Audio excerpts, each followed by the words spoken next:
ਪ੍ਰਵੇਦ ਗੋਂਦਲ ਦੇ ਵਿਆਹ ਤੇ ਮੈਂ ਤੇ ਹਾਜੀ ਸ਼ਬਾਜ਼ ਅਸੀਂ ਜਾਨੀ ਸਾਂ। ਅੱਛਾ। ਤੇ ਉੱਥੇ ਨਾ ਮੈਰਿਜ ਹਾਲ ਅਸੀਂ ਅਪੜ ਗਏ। ਮੈਰਿਜ ਹਾਲ ਪਤਾ ਜਿਹੜੇ ਜਾ ਕੇ ਗੱਡੀਆਂ ਤੋਂ ਲੈਂਦੇ ਨੇ ਨਾ ਤੇ ਦੁੱਲੇ ਤੇ ਇੱਕ ਵਾਰੀ ਨੋਟਾਂ ਦੀ ਕਰਦੇ ਨੇ ਛਾਂ ਜਿਹੜਾ ਵੀ ਹੋਵੇ। ਅੱਛਾ। ਉੱਥੇ ਨਾ ਇੱਕ ਨੇ ਪਹਿਲਾਂ ਮਾਰਿਆ 50 ਦੇ ਨੋਟਾਂ ਦਾ ਛੱਟਾ। ਅੱਛਾ। ਹਾਜੀ ਹਰਿਆ ਵੇਖਿਆ ਨਾ ਨਾਲੇ ਨਾ ਐਂ ਕਰਕੇ ਨਾ ਗਲੇ ਚ ਕੋਈ ਥੱਲੇ ਲੰਘਾਇਆ।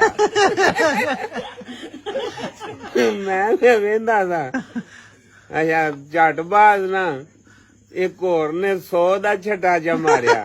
ਜਿਹੜੇ 100 ਦੇ ਨੋਟ ਉੱਡੇ ਨਾ ਖੜਕਣੇ ਦੇ ਕੋਰੇ। ਅੱਛਾ। ਤੇ ਅਜੀ ਨਾ ਮੈਨੂੰ ਮੋਢੇ ਤੇ ਹੱਥ ਲਾਇਆ ਤੇ ਮੈਂ ਕਿਹਾ ਕੀ ਜੇ ਵੇਖ ਕਿੱਡੇ ਪੈਸੇ ਪੇ ਡਿੱਗਦੇ। ਮੈਂ ਬੇਸੱਟਾਂ ਨੂੰ ਸ਼ਾਦੀ ਇੰਜ ਹੀ ਹੁੰਦਾ। ਅੱਛਾ। ਉਹ ਇੱਧਰ ਇੱਕ ਨਾ ਕੁੱਤੇ ਦੇ ਜੰਮੇ ਨੇ 500 ਦਾ ਛੱਟਾ ਜਾ ਮਾਰਿਆ। ਉਹਨੇ 500 ਦਾ ਮਾਰਿਆ ਨਾ ਛੱਟਾ। ਉਹ ਮੈਂ ਵੀ ਨਾ ਕੋਸ਼ਿਸ਼ ਕੀਤੀ ਇੱਕ ਨੋਟ ਪੜਾ। ਸਹੀ ਗੱਲ। ਅੱਛਾ ਜਿਹੜਾ ਨੋਟ ਉੱਡਦਾ ਆਇਆ ਨਾ ਇੱਕ ਹੀ ਦੂਜੇ ਦੇ ਪਰਾਂ ਟੁਰ ਗਏ ਨਾ। ਅੱਛਾ। ਜਿਹੜਾ ਉਹ ਨੋਟ ਇੱਧਰ ਆਇਆ ਨਾ ਸਾਡੇ ਤੇ ਮੈਂ ਤੇ ਜਿਹੜੀ ਇਕੱਠੇ ਹੀ ਸਾਂ।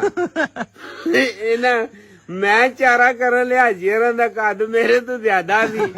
ਮੈਂ ਉਹ ਤਾਂ ਉਂਗਲੀ ਥੋੜੀ ਮਾਰੀ ਏ। ਇਹਨੇ ਮੈਨੂੰ ਉਹ ਉਂਗਲੀ ਦੇ ਵਿੱਚ ਹੀ ਪਰਾਂ ਧਿੱਕਾ ਮਾਰਿਆ ਜਾ ਨੋਟ ਆਪ ਕਾਬੂ ਕੀਤਾ। ਉਹ ਜਿਹੜੇ ਖੋਲ ਕੇ ਵੇਖਿਆ ਨੋਟ ਜਾਲੀ। ਅੱਲਾ ਦੀ ਵਕਤ ਨੇ ਆ ਜੀਵਨ ਮੈਨੂੰ ਚੁੱਕੇ ਤੇ ਆਖੇ ਪੇੜ ਨਾ ਪਤਾ ਲੱਗੇ। ਅੱਲਾ ਦੀ ਜੇ ਗੱਲ ਸਹੀ ਹੈ ਰੱਬ ਦੀ ਕਸਮ ਹੈ ਗੱਲ ਸਹੀ ਹੈ। ਹਾਜੀ ਰੂਬਰੂ ਮਨਾ ਦਾ ਤੁਹਾਡੇ ਜਿਹੜੇ ਦਿਨ ਵੀ ਆਇਆ ਸਾਊਦੀਆ ਤੋਂ ਮੈਂ ਤੁਹਾਡੇ ਸਾਹਮਣੇ ਗੱਲ ਮੈਨੂੰ ਇਹਨੇ ਐਂ ਕਰਕੇ ਧਿੱਕਾ ਮਾਰਿਆ ਨੋਟ ਆਪ ਕਾਬੂ ਕਰਕੇ ਖੋਲਿਆ ਉਹ ਜਾਲੀ। ਤੇ ਮੈਂ ਵੀ ਨਾ ਬੋਲਣੇ ਜੋਗਾ। ਮੈਂ ਆਖਿਆ ਭਾਈ ਸਾਹਿਬ ਮੇਰੇ ਨਾਲ ਤੂੰ ਹਾਜੀ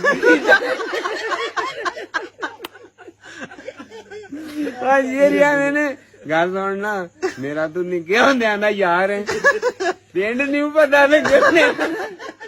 ਮੈਂ ਨਹੀਂ ਲੱਗਣ ਦੇਣਾ ਜੱਗੂ ਇੰਜ ਨਾ ਕਰਿਓ। ਮੈਂ ਪੜ ਕੇ ਤੁਹਾਨੂੰ ਹੀ ਦੇਣਾ ਨਹੀਂ ਮੈਂ ਨਹੀਂ ਦੇਣਾ।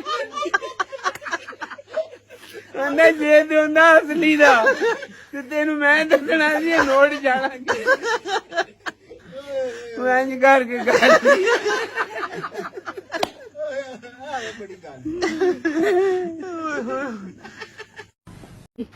ਆ ਜਾਓ। ਕੋਈ ਵੀ ਨਹੀਂ ਤੁਹਾਡੀ ਪਸੰਦ ਦੀ ਚੀਜ਼ ਕੀ ਗੋਲ ਗੱਪਿਆਂ ਵਾਲਾ।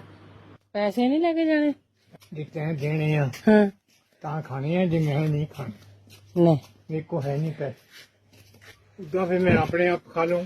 ਦੇ ਦਿੰਨੇ। ਕਿੰਨੇ ਦੇ ਖਾਣੇ ਦੱਸੋ ਰੇੜੀ ਖਰੀਦ ਲਵਾਂ। ਨਾ ਨਾ ਹਾਂ ਇੰਨਾ ਰੇੜੀ ਖਰੀਦ ਲੈਨੇ ਪੱਕੀ ਲੈ ਕੇ ਰੱਖ ਲੈਨੇ ਆ। ਤੂੰ ਤਾਂ ਮੂਰੇ ਖੜਾ ਹੋਈ ਕਹਿੰਦੀ ਗੋਲ ਗੱਪੇ ਖਾਣੇ ਅਰੇ ਗੁਣ ਆ ਜਵੇ।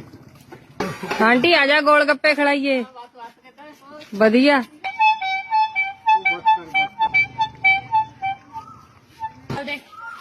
ਦੇ ਹਰ ਕੋਈ ਬਾਜਾ ਖਰਾਬ ਕਰਤਾ ਨਾ ਤੂੰ ਇਟਲੀ ਤੋਂ ਉਹਨੂੰ ਮੰਗਾ ਕੇ ਦੇਈ ਰਾਜੇ ਚਾਚੇ ਨੂੰ ਖਾ ਲਓ ਹੋਰ।